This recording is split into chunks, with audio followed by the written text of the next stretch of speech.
Ang kalayaan ng Pilipinas ay bunga ng pagsasama-sama ng mga bayani tulad nina Emilio Aguinaldo, Gat Andres Bonifacio at marami pang iba.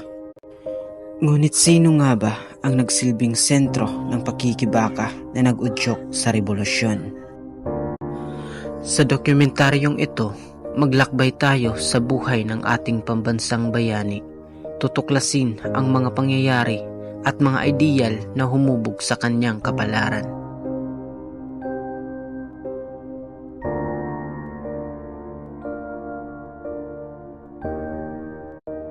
Jose Rizal, ang pangalang ito ay matunog sa kasaysayan ng Pilipinas, simbolo ng katapangan, talino at matatag na pagmamahal sa bayan.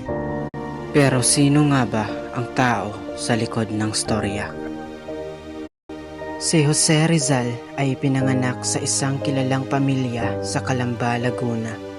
Ang kabataan ni Rizal ay puno ng pribilehiyo at malalim na pagmamahal sa kanyang pamilya at bansa. Ang kanyang pambihirang talino ang nagtulak sa kanya upang magtagumpay sa kanyang pag-aaral kapwa sa Pilipinas at sa ibang bansa. Sa Europa, nakita ni Rizal ang mga kalayaan at pagsulong ng mga kanluraning lipunan na nagpakita ng malaking kaibahan sa mga kawalang katarungan ng pananakop ng Espanya sa kanyang sariling bayan. Ang karanasang ito ang nagpalakas ng kanyang pagiging makabayan at ang kanyang pangako sa reforma. Ang kanyang dalawang nobela na ang No Limitangere at El Filibusterismo ay naging malakas na sandata laban sa pang-aapi.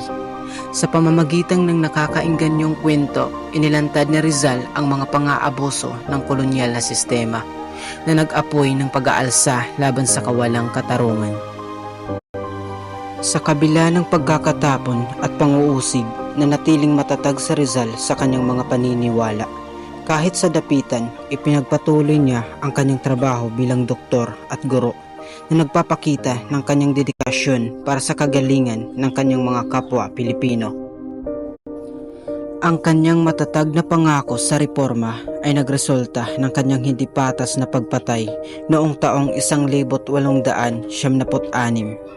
Ang kanyang kamatayan gayunpaman ay naging isang katalista para sa Rebolusyong Pilipino na nagpapakita ng kanyang posisyon bilang simbolo ng pambansang pagkakakilanlan.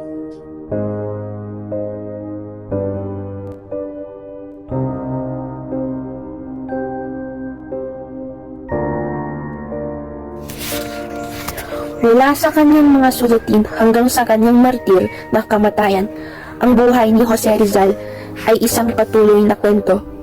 Isang kwento na nagpapaalala sa atin ng kahalagahan ng edukasyon, ng pagsusumikap para sa reforma at ng paglaban sa anumang uri ng pang-aapi.